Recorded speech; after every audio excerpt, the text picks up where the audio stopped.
Hi, thanks so much for joining us.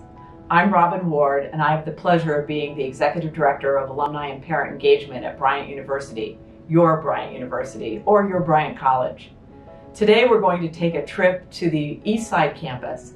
This was Bryant's home from 1935 through 1971 when they moved here to Smithfield. I'm sitting here in the lobby of our office now underneath some of the classes from the old campus in front of South Hall. In a little bit, you'll be hearing from our alumna, Ellie, Cardarelli, Walsh. She was class of 1961, and she'll be telling us some stories of her time on campus. Again, I'm glad you could join us. I look forward to having you revisit and relive your time on the East Side campus.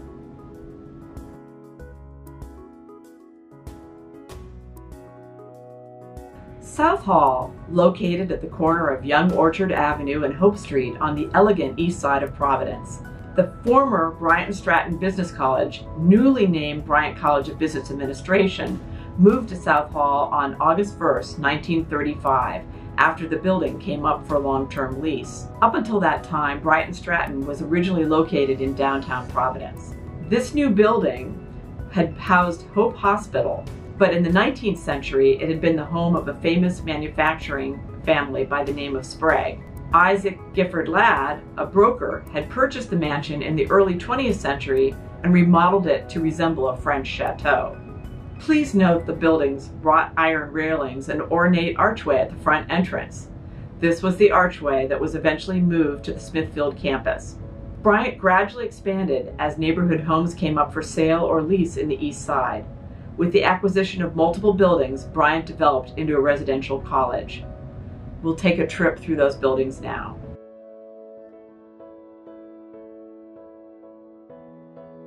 Memorial Hall was constructed in 1946 to honor Bryant students and alumni who lost their lives in World War I and World War II.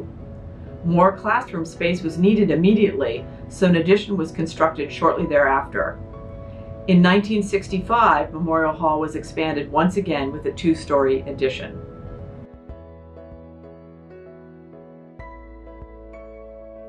The Robert A. Taft House was Bryant's former administration building, located at 154 Hope Street. Bryant purchased this 14-room, wood-framed brick residence in 1947 from the estate of Mrs. Robert W. Taft. Mr. Taft was a Providence banker and textile manufacturer.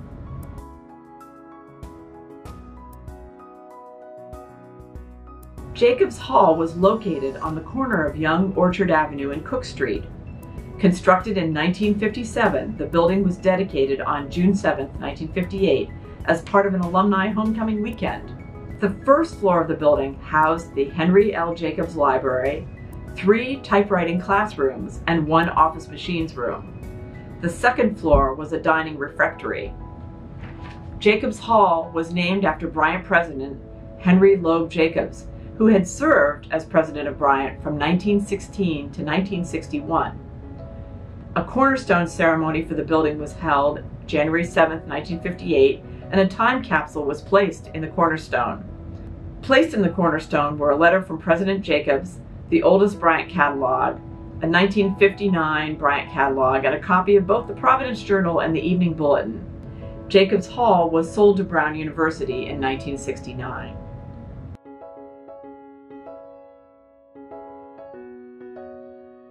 This building is the Henry L. Jacobs Library at 128 Hope Street in Providence. One of the measures the new college president, E. Gardner Jacobs, took to get the college accredited by the New England Association of College and Secondary Schools was to increase the library's holdings. In 1961, the school bought a large mansion at 128 Hope Street, which was the former residence of Philip Simons, and converted it into a library. The new wing on the left was added a year later, providing an additional 5,000 square feet of space. The class of 1962 contributed funds towards this expansion.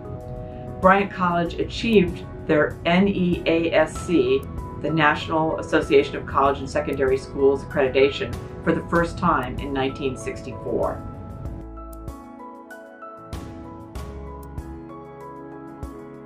KILCUP Hall, located at 148 Hope Street, Providence, was a classroom building and was named after Dr. Ernest I. KILCUP, a former Bryant trustee and president of the Dayball Rubber Company. The building was dedicated on May 26, 1962, during Alumni Weekend festivities.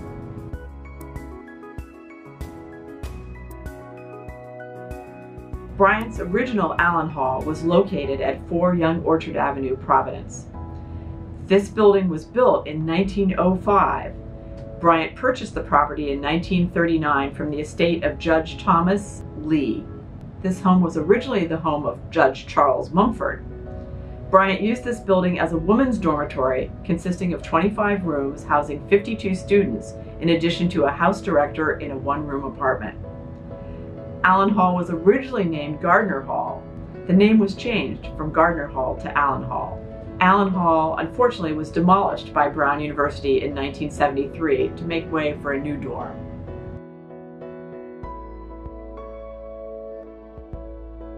Salisbury Hall was located at 8 Young Orchard Avenue in Providence, and it was a residence for women on the East Side campus. Salisbury Hall was named after Everett E. Salisbury, Bryant class of 1883, and a recipient of an honorary Bryant MBA in 1928 and an honorary Bryant doctorate in 1938.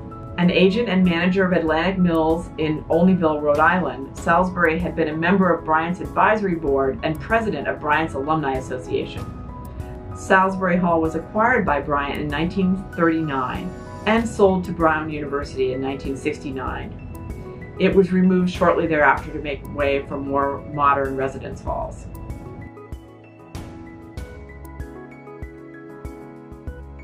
Eldridge Hall, located at 79 Charlesfield Street in Providence, was a Bryant College women's residence from 1944 till 1971, and probably named after Edward Eldridge, former director of secretarial training at Simmons College, an honorary Bryant alumnus, 1934, and a frequent visitor to the college. This building consisted of 13 rooms housing 30 students and a one-room apartment for a house director.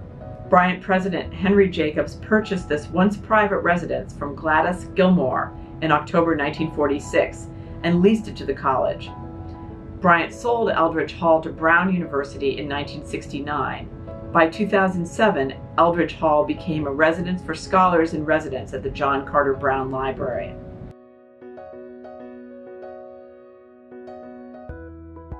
Jeanette Carroll Hall was once located at 2 Young Orchard Avenue, Providence. Carroll Hall was named after Jeanette Carroll, the second wife of Bryant president Henry Loeb Jacobs. Carroll Hall, a women's residence for the college, was formerly known as Gregg Hall and was named Carroll Hall upon Jeanette Carroll's death in 1956. This building served as a women's dormitory consisting of 12 rooms and housing 26 students. This property was sold to Brown University in 1969.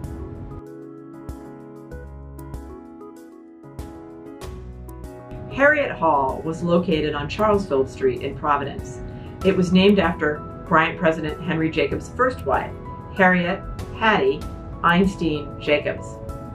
Hattie Jacobs was born in Pennsylvania and died in 1930 after a long illness. She was the mother of the Jacobs' 2 children, Dorothy and E. Gardner Jacobs. E. Gardner Jacobs served as Bryant president from 1961 to 1969. Throughout her life, she had been active in welfare and philanthropic work. This wooden frame building was constructed in 1872 and was used as a women's dormitory housing 36 students in addition to a house director in a one-room apartment. When Brown University acquired Bryant's East Side campus in 1969, Brown renamed this building Mill House.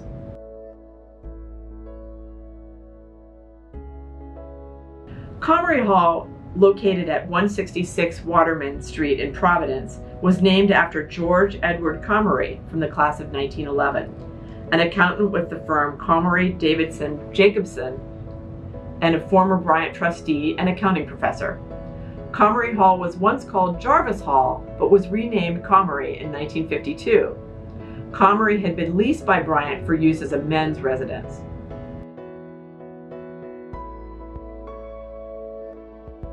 Parks House at 87 Cook Street was purchased by Bryant president Henry Jacobs in 1952 and leased to the college for use as a men's dormitory.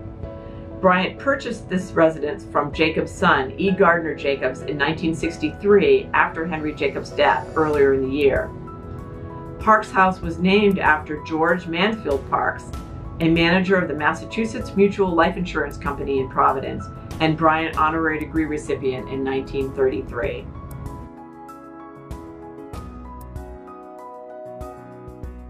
John Holden Greenhouse, also known as Governor Dyer House, was named after Elisha Dyer, Rhode Island governor from 1857 to 1859, and his son, Elisha Jr., who was Rhode Island governor from 1897 to 1900. Dyer House was designed by architect John Holden Green in 1818 for his own use. John Holden Green was a leading Providence architect in the early 19th century. This property was acquired by Bryant in 1956 and was subsequently converted into a women's dormitory.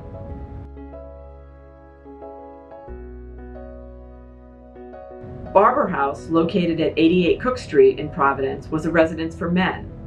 It was named after Jeremiah Clark Barber, a former Bryant faculty member and dean. It was a men's dormitory consisting of 17 rooms and housing 36 students. Barber House has been leased by the college in the 1960s and has since been converted into condominiums.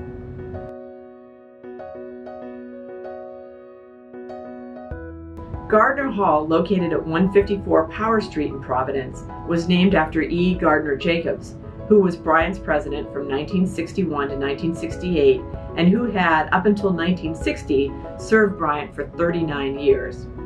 Gardner Hall, which was a men's dormitory, opened in the fall of 1960 and was dedicated December 3, 1960. This building housed 178 male students, a student health center, a study hall, and a kitchen for student use. Gardner Hall was sold to Brown University in 1969.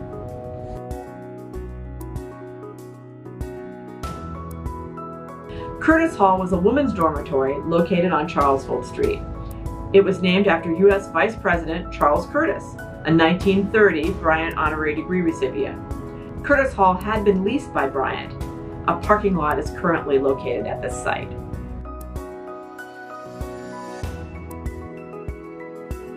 Stowell Hall was located at 10 Young Orchard Avenue at the corner of Cook Street. It was purchased by Bryant in 1963 from the estate of Henry Jacobs. Stowell Hall was a dormitory for women and was named after Theodore Stowell, who owned Bryant from 1878 to 1916.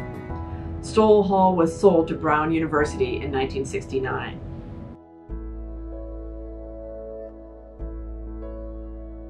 Appleby Hall, located at 100 Charlesville Street, was a Bryant College dormitory for men. Appleby Hall was named after Ray Lucien Appleby, class of 1927. Appleby was employed by Bryant from 1928 through 1932 and then returned to the college in 1938 and remained until he passed away on June 14, 1968. During these years, Appleby held various positions. He was a faculty member in investments from 1928 to 1956, then was secretary and assistant treasurer and trustee, and in 1961 was elected treasurer and vice president of the college. Appleby was the first person to carry the Harriet Jacobs Mace at Bryant's 1964 commencement. At Bryant's 1967 commencement, Appleby was awarded an honorary degree, a Doctor of Science in Business Administration. Appleby Hall was dedicated on October 22, 1968, and was sold to Brown University the next year. I hope you've enjoyed this short history of Bryant's buildings and its physical presence. Now I bring you Ellie Walsh to give you some of the stories and memories and recollections behind the buildings.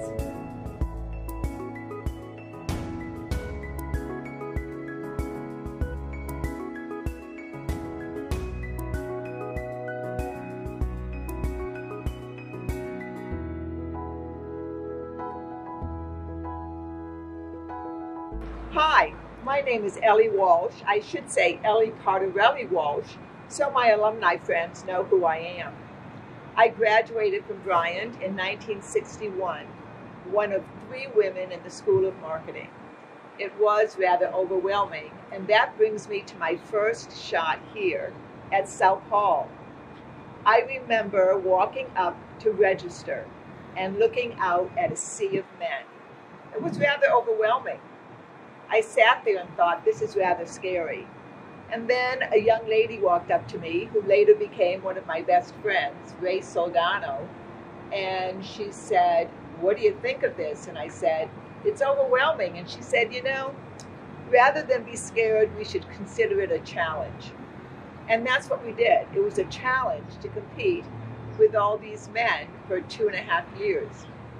I say 2.5 years because we did go to school here for 2 years, but I was having such a good time that I persuaded my dad to split my last semester into 2, which made it rather easier because we were carrying 30 hours a week, going to class from 8 to 3 every day, 11 months out of the year, with no real vacations. So when I went to my last semester and it was 15 hours, it was a breeze.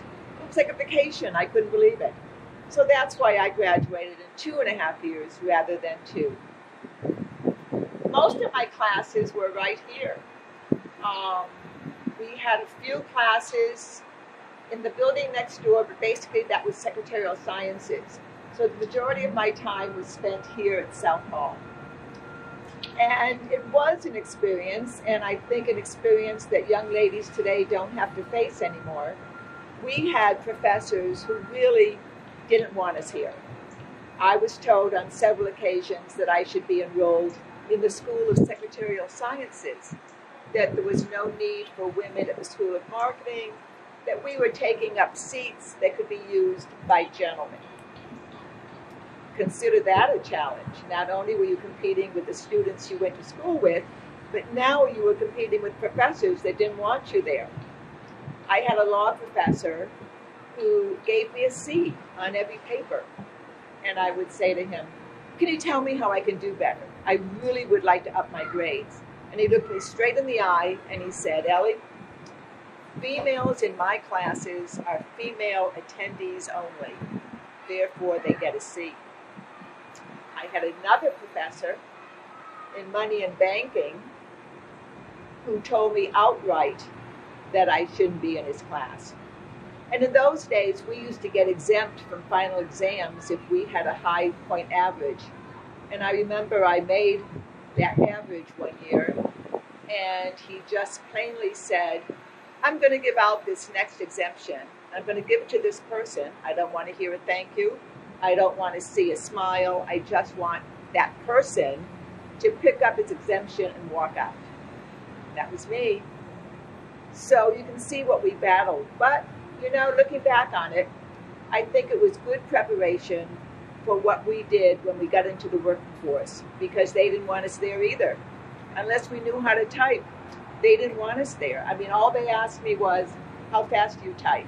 And my standard answer was, just get me in the door, just let me get the interview, and I'll worry about the typing later.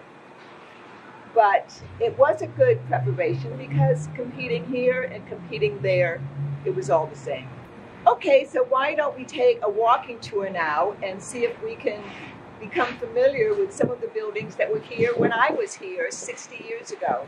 And we'll see if some of them are still here, and we'll just pretend others are. So, let's go. Well, here we are at what was then Jacobs Hall. And the building had two purposes. The first floor, if I remember correctly, housed the Secretarial Sciences School, and they had shorthand classes and typing classes, as well as classes for their majors. Like if they were legal secretaries, they'd have law classes along with everything else. If they were medical secretaries, they'd have medical classes. So it housed a whole lot of different studies. The top floor was our cafeteria, and I'd say it held around 400, 500 students. And most of our meals, dorm students, on-campus students, had scheduled meals for evening and breakfast. But during the day, because we had so many commuter students at Bryant, It was a free-for-all. You just paid as you went. So there were many more students. It was much more crowded than the dorm students experienced in the evenings. But it was handy as I lived across the street where we'll go next to Stowell Hall. So I just had to roll down the front stairs and walk into the cafeteria. So on we'll go. Well, here we are at my old dorm. My house was Stowell Hall, and it looked nothing like this. We had a lovely old mansion that had 3 floors, fireplaces in bedrooms that we were not allowed to use, but they still gave you an atmosphere. And I was on the 2nd floor of the building that was here, and outside my room was a fire escape. And that's all I'm going to say. That's the end of it. In our day, 60 years ago, we had house mothers. And our house mother was Mrs. Gamino, and she was a doll. We had about 25 girls in our dorm, and you lived by rules and regulations. Unlike today, we had curfews. Now, mind you, the men had no curfews. We had curfews, and I believe they were 10 o'clock during the week, 11 o'clock on Friday, and I think they pushed it to midnight on Saturday. But you better be on that front porch going through that door at whatever hour that curfew was, because the door closed and Mrs. Gamino was inside waiting for you. Because in those days you had to sign out when you left, you had to put down where you were going, and you had to sign in when you came back. Infractions of the rules were handled by the dorm president, the house mother, and then a dorm council, 4 or 5 gals from the dorm, and they would decide what your punishment was. So it was all in-house. But you had to follow the rules, and that's the way it was, and we knew nothing better, so we lived with it.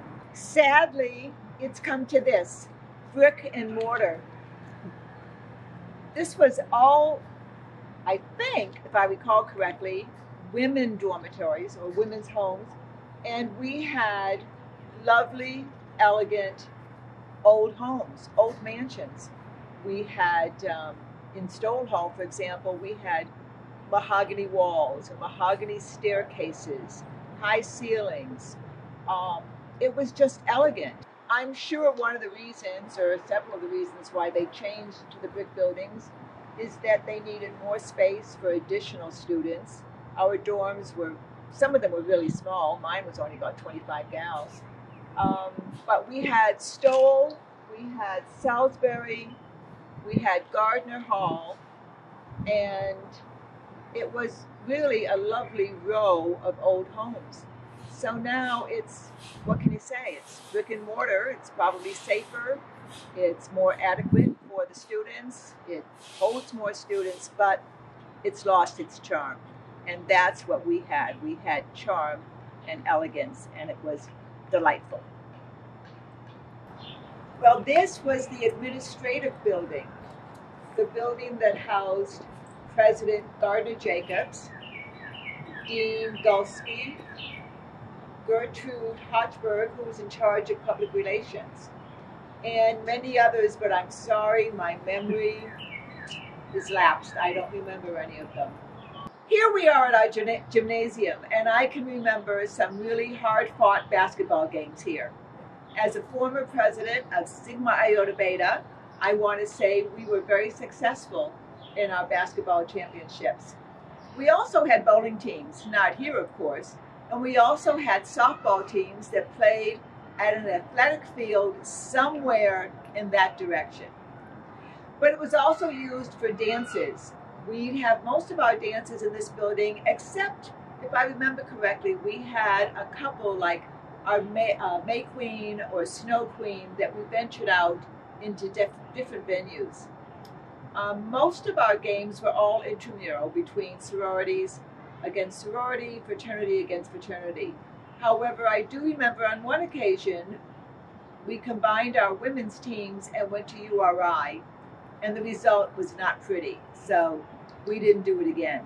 But this is where we did have some really feisty face on face. And of course, in those days, let me remind you that women's basketball consisted of 6 members on a team.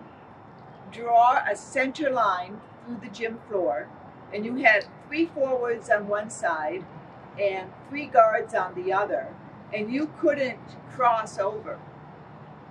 And this, of course, was so that we wouldn't exhaust ourselves. Women weren't, quote, fit to run the full length of the court. So we played 3 against 3. This area here was all open, and this is where we held graduation. Classes ended in July, graduation was in August, and it was hot. Just picture a lot of chairs and a lot of humidity, and it was quite the day. I believe, and I may be wrong, but I think when I was here, we were here 11 months, and I think my tuition and room and board was around $2,500. I can't be positive, but I think that's a good figure. And that was a lot of money in those days.